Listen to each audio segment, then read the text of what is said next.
It's coming up for 10 to 12, that'll be midnight, here in the safest city in the world, sunny Glasgow.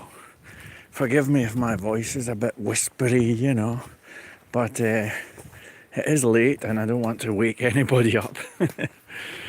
Anyway, look, I wanted to do a little short impromptu live stream here. I wouldn't be surprised if nobody showed up, but that's okay, because I really want to get something off my chest. Over the weekend I spent some time finally testing the full AI integration thing with a modern text editor. I spent quite a lot of time on it, managed to go right to the bleeding edge of all of this stuff. I stayed up until 4:30 a.m. actually on Friday through till Saturday, and I came to the conclusion that this is a fundamentally flawed technology. Now, immediately I can feel a few people saying, what a load of rubbish, you dinosaur. And I knew that a few people would feel that way. However, what I never realised was how strongly people would react against that viewpoint. For example, tonight I had a friend, someone I've known for, 22 years, who happens to be a developer. And he sent me a speech on, and I think speech is the right word actually, because it was a sort of one-way thing, and it was like on WhatsApp, and he was typing in, hey, I set this up, and I've got this integrated, and I'm about to try it with this, and I could feel the excitement, And he sent a few of those things, and I sent him, assuming erroneously that I was having a two-way conversation. I said, well, I've looked into it. I actually think the technology's flawed, and I don't know, something like that. And I'm sure it was very poorly worded. He ignored it and said, well, I'm setting up this, that, and anyway, you should see what Charlie says. He's going to set it up, and blah, blah, blah, blah, blah. And I was like, did you read what I just said there? And he said, well, we're going to set it up, and he ignored me again. And I said, okay, I assume that you cannot read what I'm saying, so, have a pleasant evening. I made my excuses and left, Of course, I'm paraphrasing everything, but that's basically what happened. And then eventually, he kind of got back and says he did read what I'd said, and long story short, he was really angry, and he stormed away, virtually, so to speak.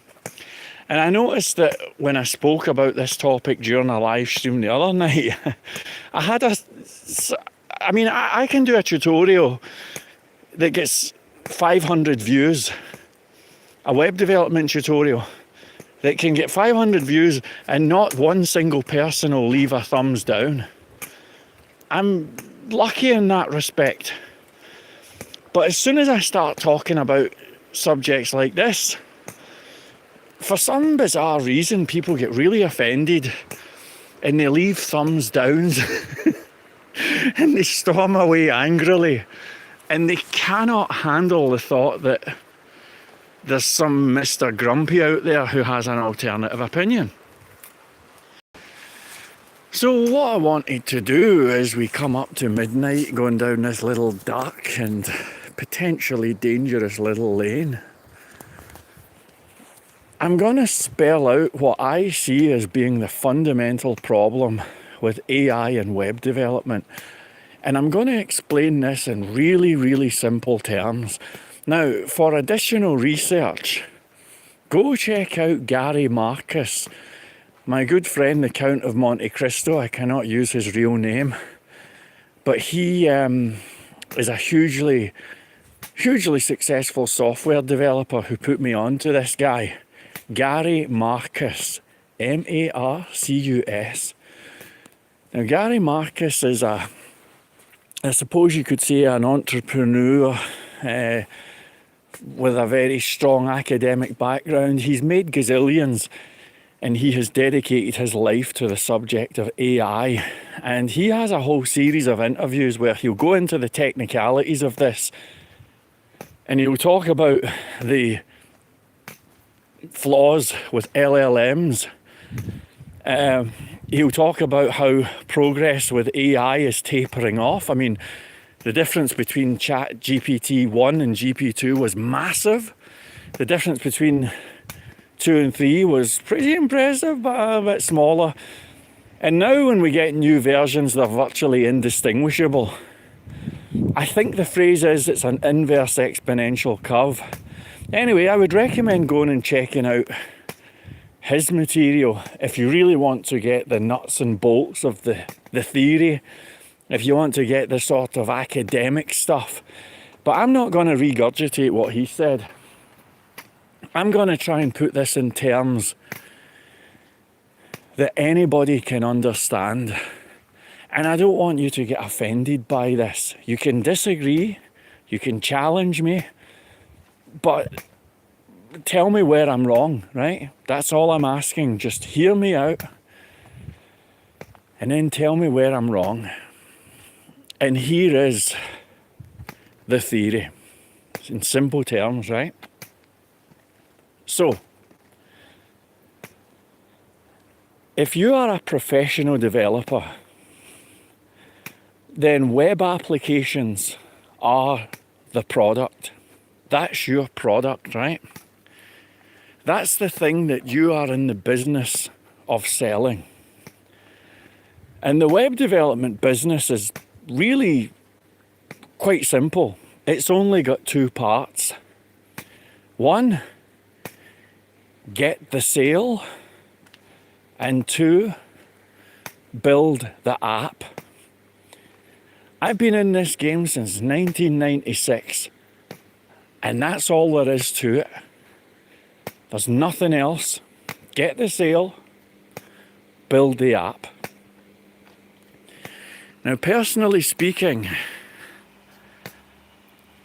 I've been kind of lucky because I've never had problems getting the sale. On my very first day in this game, I got 2 sales. I'll give you names and addresses. I got Wholesale Domestic, a big massive bathroom specialist in Hillington. They're still up. They got one, I think it was $2,000. And I got another sale from a place called Duncan Yacht Chandler that sells boating equipment. They're still in business. So on day one, I got £4,500 worth of sales. I think it translates to about maybe $6,500. That was day one. That was my first 24 hours in this fabulous and interesting little business that we call the web development industry. I've always been kind of lucky when it comes to getting sales. The tricky part, and the part that I've struggled with, is production. Because it's no good getting sales and all of that if you cannot produce applications quickly and reliably, right? And that's a problem that I've spent most of my adult life trying to solve. I think about it constantly. How do we produce, let's say the word is enterprise, web applications reliably and quickly? It's a huge, huge challenge, right? And what I was eventually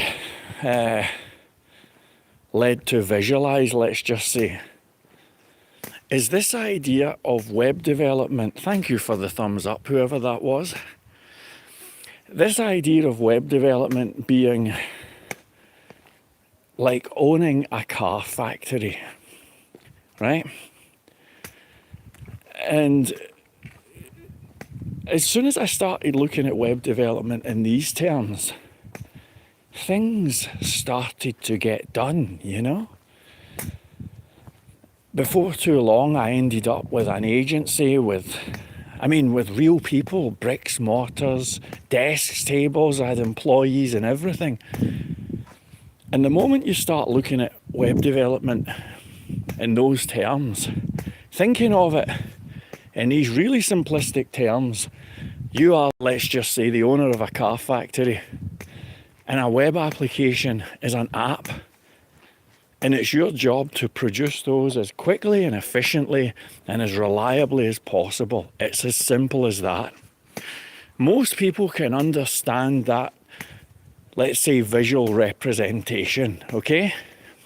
So there we are, in charge of this production line, and stuff comes in one end, and at the other end you've got a shiny new car.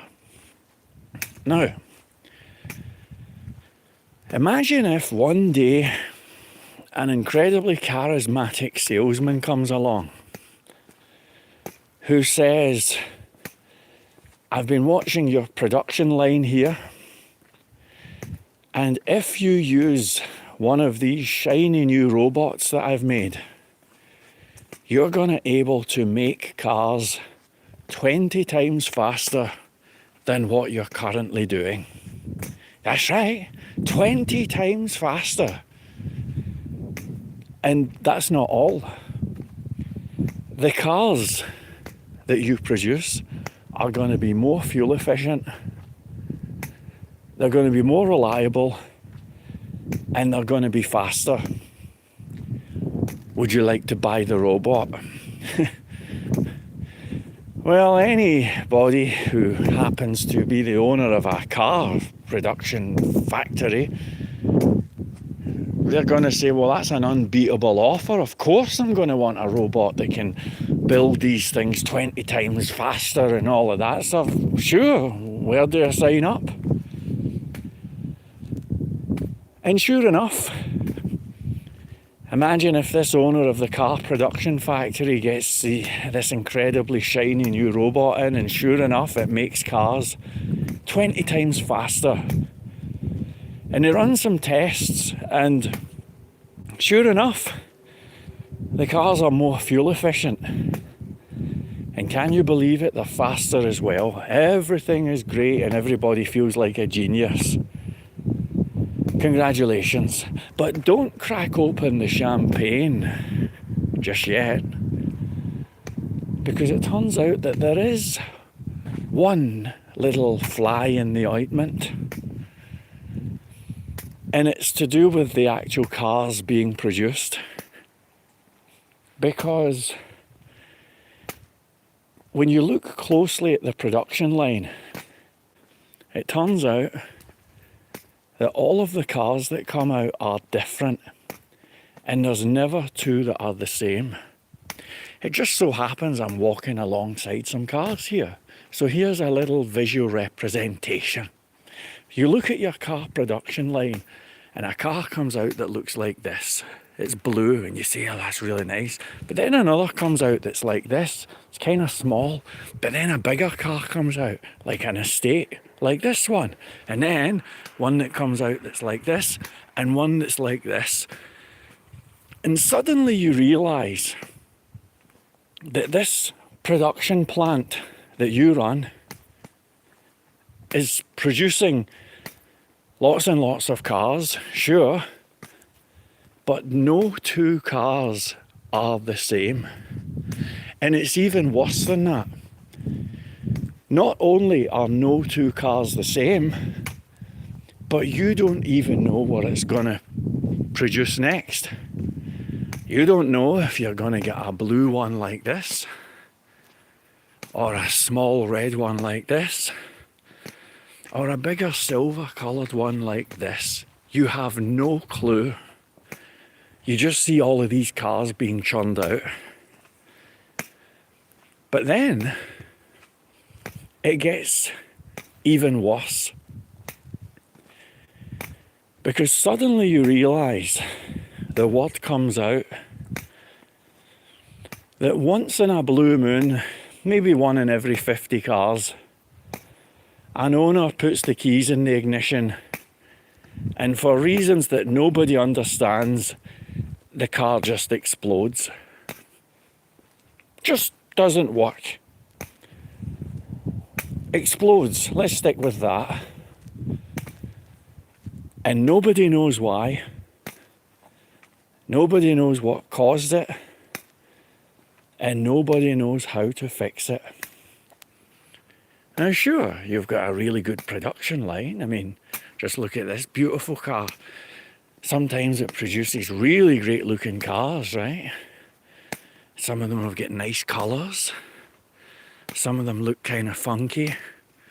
Some of them look a little bit more practical, like this one. I mean, they're nice cars. But every once in a blue moon, one of them just explodes. Maybe there's one of them that you take it out and the wheels just fall off. Nobody knows why. Nobody knows how to fix it. It just happens. Now, how do you feel about the car factory now? How do you feel about this? I'm going up a very steep hill here. Apologies if I'm out of breath.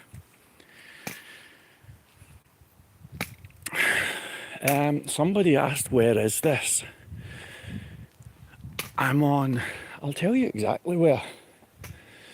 This is Laidard Road, and you see, I shouldn't laugh. You see this little lane here? There was actually a serial killer one time in Glasgow, and I do believe this was his hangout. But it was back in the 60s, so hopefully I'll be okay. Anyway, alright, so how are we feeling about this car factory?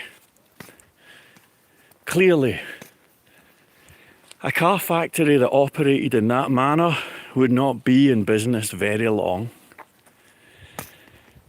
Now, that's my explanation. That's pretty much it. But let's do one more explanation, shall we? Here on YouTube, another little analogy.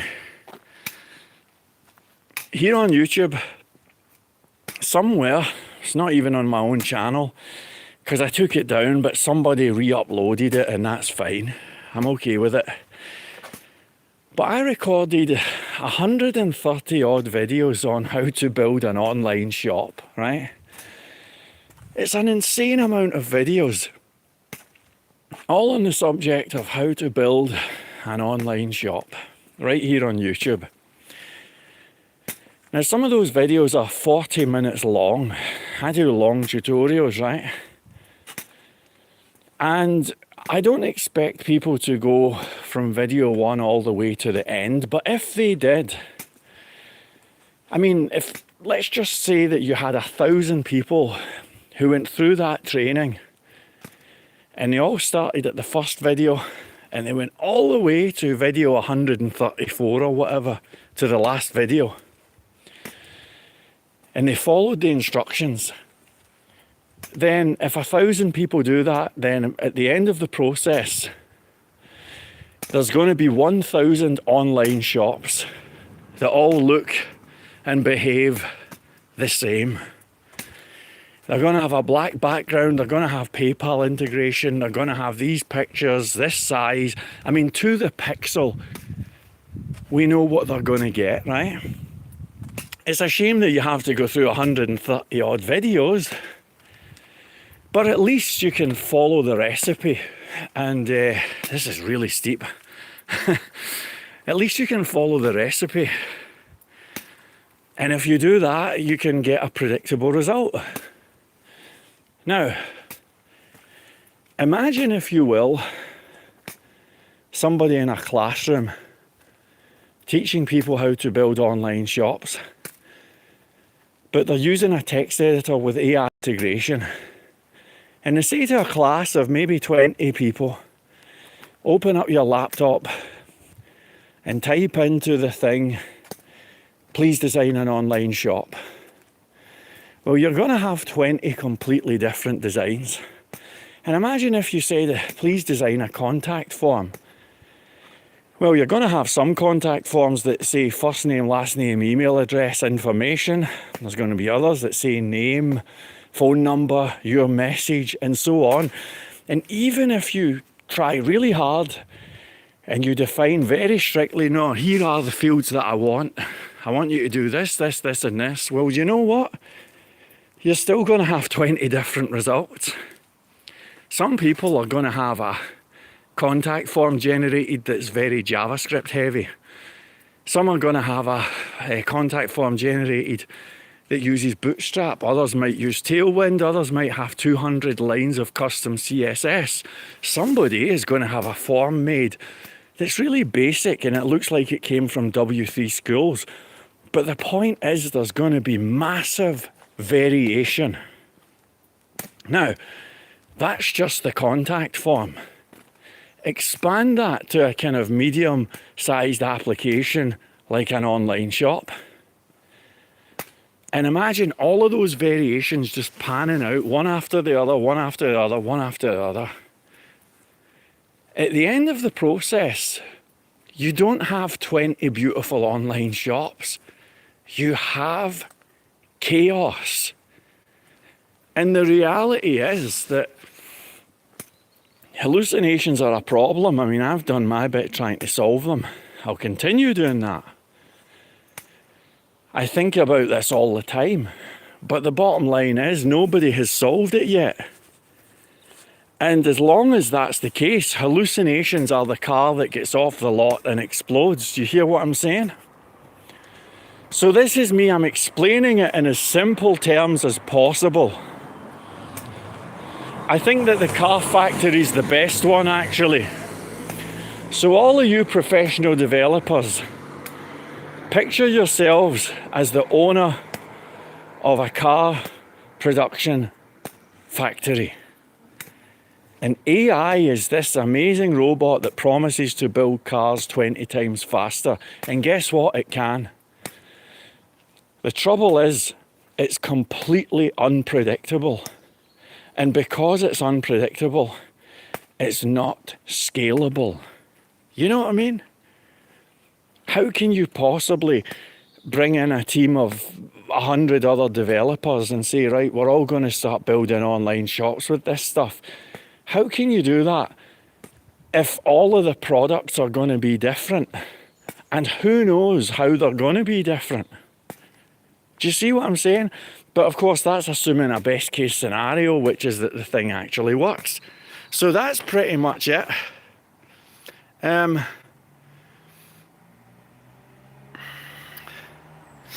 So I have a good...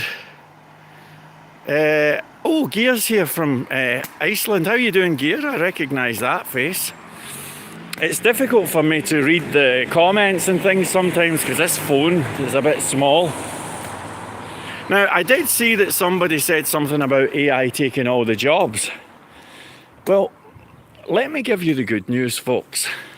I think we're after midnight now, by the way. Let me just check. Ah, we're way past midnight. There's actually birds singing. I hope I haven't distressed them. Okay, so here's the good news. The value of skilled developers is going to go through the roof. In fact, I'll pretty much repeat what I said yesterday, which is it's quite easy to predict how this is going to go. Now, forgive me if this is derogatory language. I'm just trying to be economical with my words here. I do not mean to insult anybody when I say this, but the soy devs are loving the full AI integration. They're loving it. I haven't seen anything like this since Agile appeared on the scene. And some of them are going to give this video a thumbs down because they're like, how can anything go wrong? You know, how dare you spoil the party? So here's what's going to happen, and I'm going to be as quick as I possibly can. What's going to happen, and I believe has already happened, is there's a lot of very, let's not say anything derogatory, let's just say young people who are probably better at using tools like ChatGPT and so on than a lot of us. And they will be experts at generating resumes that are perfectly tailor-made for web development jobs. And they'll also be experts at producing letters that are customized perfectly for web development jobs. And to be honest, they're more hireable than a lot of us. And they are exquisite in their presentation. And they know full well how to use AI tools to build portfolio websites and all of the other things that recruiters and employers are looking for. And they are being hired, actually. In fact, I think we're a month or two into this process. And good luck to them. I wish them well, and that's fantastic. But here's what's going to happen. In fact, I think we're actually a month or two into this process. But what's going to happen is, I'm not talking about the guy who goes to, let me be very clear. If you're somebody who goes to ChatGPT, types something into a prompt, gets an answer and copy and pastes it, that's fantastic. I don't see anything wrong with that. I've had great results with that.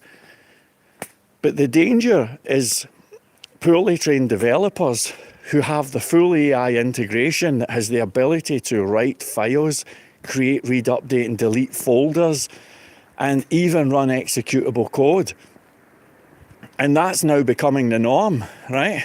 I heard one YouTuber saying, if you're not using this, you're falling behind. So what's going to happen is you're going to have an entire legion of young developers using this stuff. And it's going to be really, really, really impressive. There's going to be a fantastic honeymoon period. But then I reckon 6 months down the line, it's going to come to light that the code is just a rat's nest and it's unusable. And I'll spare you the full soap opera. But knowing what I know about how, web development departments work, or IT departments, it's going to take about 6 months for them to realise that the code is unusable and that nothing is being launched. So then they're going to hire another developer, they're going to demonise the first developer, blame him, because they'll never blame the fundamental technology, and then it's going to happen again. And you can pretty much, I believe anyway, you can predict the time frames, you can predict the conversations and everything, to the point where there's going to be a point where the managers themselves are being called in and they're going to be asked to explain themselves in the boardroom. And I believe that there's going to be a beautiful moment in the future when business owners have to reach the inevitable conclusion that some of us have already figured out, which is that integrating an LLM with a text editor is like applying a wrecking ball to your code base. And the minute that they come to that conclusion and they realise that this methodology doesn't work, the word is going to spread like wildfire. And that's going to be the day when the AI bubble collapses. And I'm on the record as putting a day on it. I'm giving you a prediction. I predict that this is going to happen September 9th. Okay, I might be wrong about that. That's fine. But it's a pretty well considered guess. And I think it's inevitable, actually. Now, there's going to be tons of people who disagree with me and tons of people who get offended, and I get it, that's fine. So let me just end on a positive note, and I'll end with some good news, right? The good news is that, first of all, I'm not saying all AI is bad, and I'm not saying that you should stop using AI. In fact, there are people listening to this very message who are using full AI integration with their text editors, and they're building amazing stuff and they're having a great experience. And I think it's entirely possible indeed probable that there are developers in our midst who have successfully done that. And to those developers, I say congratulations, more power to you, and enjoy your coding journey. But what I'm talking about is scalability, right?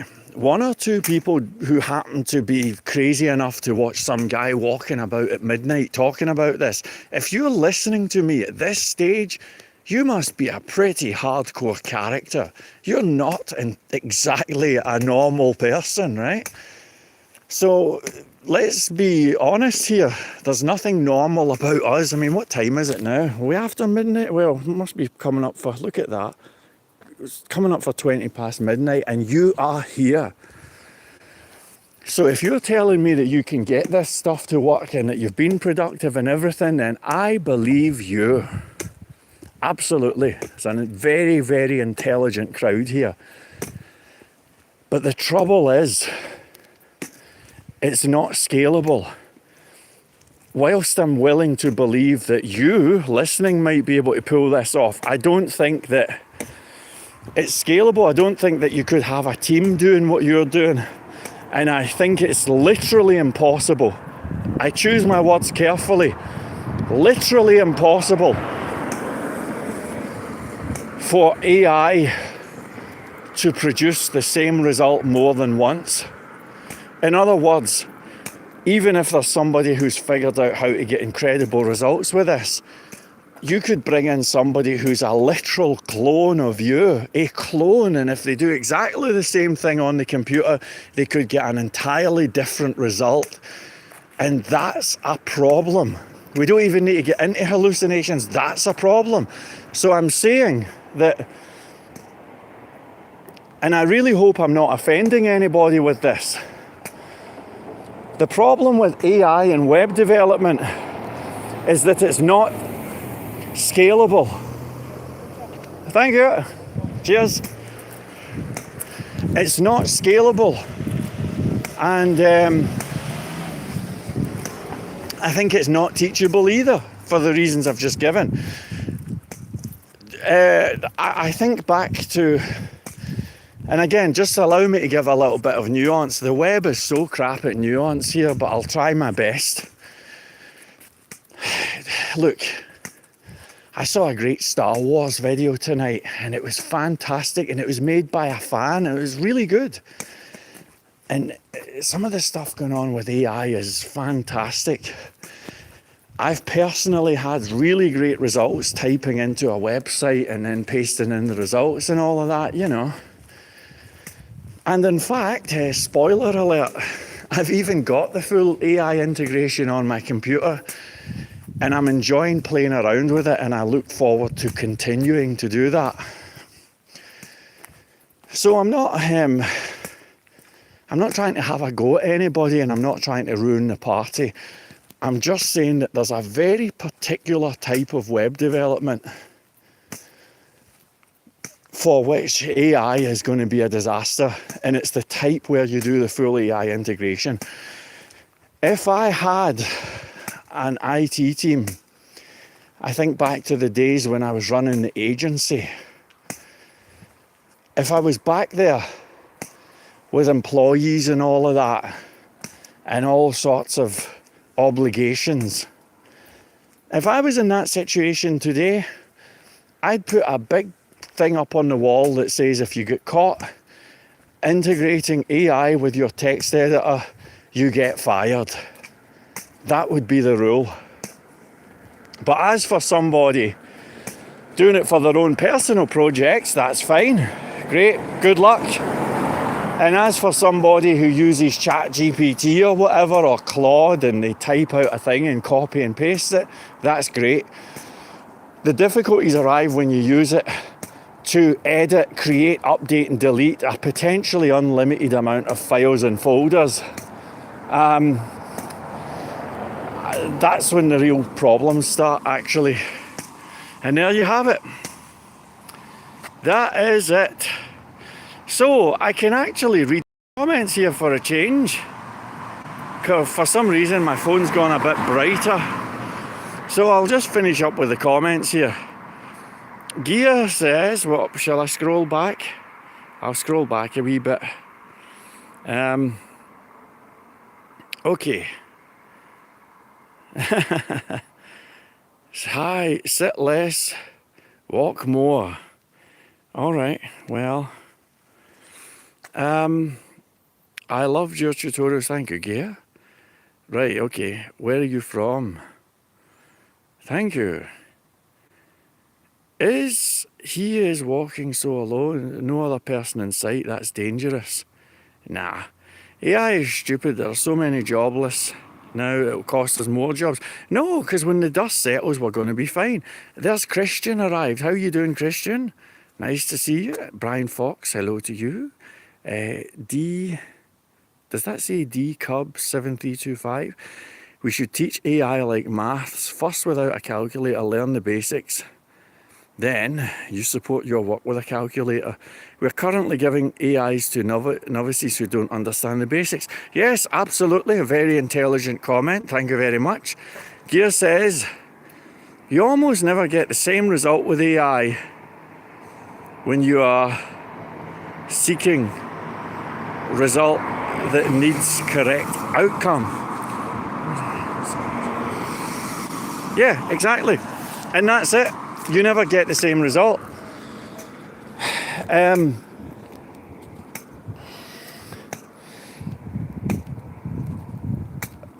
gonna annoy all of you here.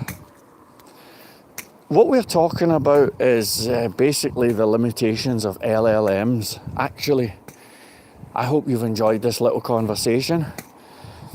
I've been listening to some philosophy videos on YouTube lately, and one of them was saying that when you've got an idea, don't tell people, because you use up energy and it cons your brain into thinking that you've already solved the problem, you know.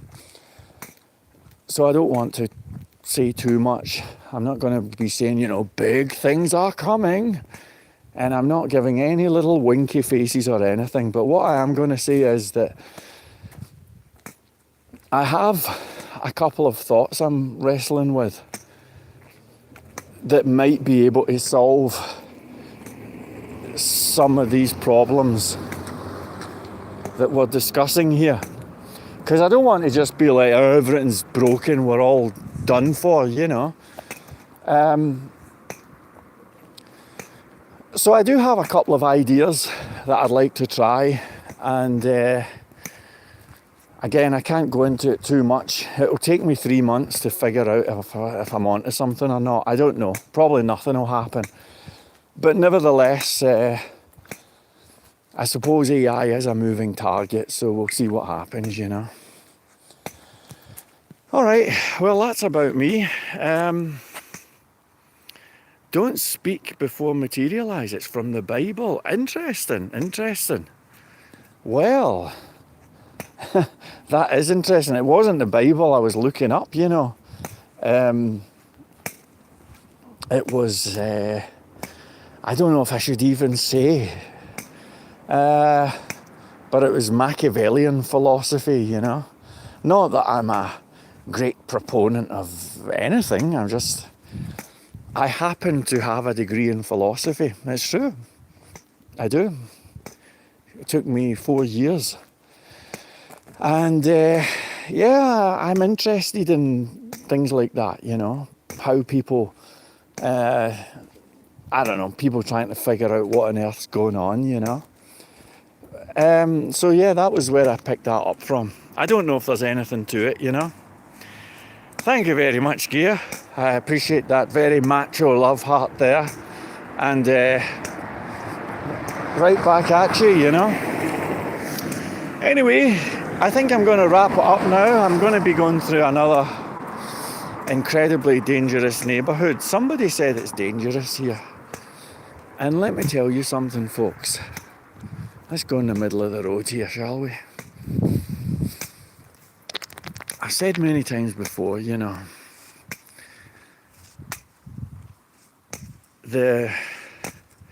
you ever find yourself going through let's say, slightly unsavoury neighbourhood in the middle of the night. Maybe that time. By the way, isn't that a beautiful watch? Isn't that an absolute beaut? I love the colours.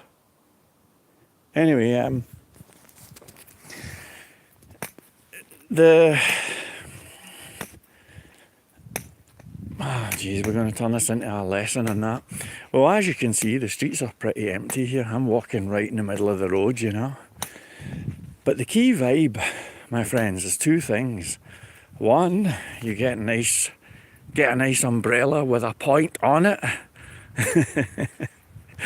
And the other thing is, you just say to yourself, right, I am officially the most dangerous person in the neighbourhood.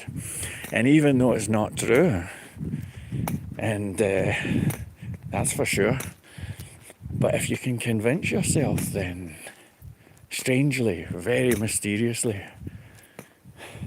you're all right. Anyway, the truth of the matter is that Glasgow's a pretty safe place, you know. And as you can see, it's very quiet here. There's no mobs around or anything. It's perfectly fine, you know. So it's all cool.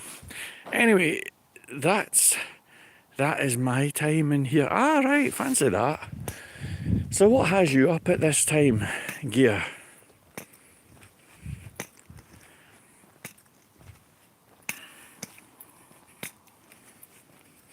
I've actually always had problems sleeping and stuff like that, you know. I mean, I got one of those Fitbits, you know, that tracks how many hours sleep you get and all of that stuff. And I remember I uploaded it to the web. I was like, here's my results. And nobody believed it because it was like ridiculous, you know. For some reason, I've always had challenges like that. Like, see right now, like right this minute, right now, I feel strangely awake. And that bothers me, you know, because I shouldn't feel awake, especially not at this time. I mean, I know I was a little bit out of breath going up the hill, but, you know, I'm wide awake. And it kind of, it's a problem, you know. But anyway, at least we get to walk in the middle of the road like this, right? So anyway, folks, I hope that you enjoyed our little late night stroll. It has been a pleasure and a privilege. I actually really enjoy these these random walks, waffling away. I usually delete them as soon as I finish, but maybe I'll keep this one up, I don't know. But in any event, I hope that we can catch up again soon. Thank you. It was kind of cool, wasn't it? I enjoyed it. And it's kind of nice, even though it's not a very exotic neighbourhood, it's kind of nice just to, like, you know, have a wee change of scenery. For anyone who is keeping an eye on the channel, I'm hoping to have a tutorial or two out next week. I hope you'll enjoy that. My tutorials aren't really controversial, thank heavens. Hopefully I won't offend anyone, you know. But anyway, it's been a real pleasure. Thank you very much indeed for everything. And as you can see, there's not a soul around here. There is nobody to be found. All right, we'll take it easy, folks. And I'll see you soon. Thank you very much, Gear. Thank you to all of you folks. See you later now. Bye.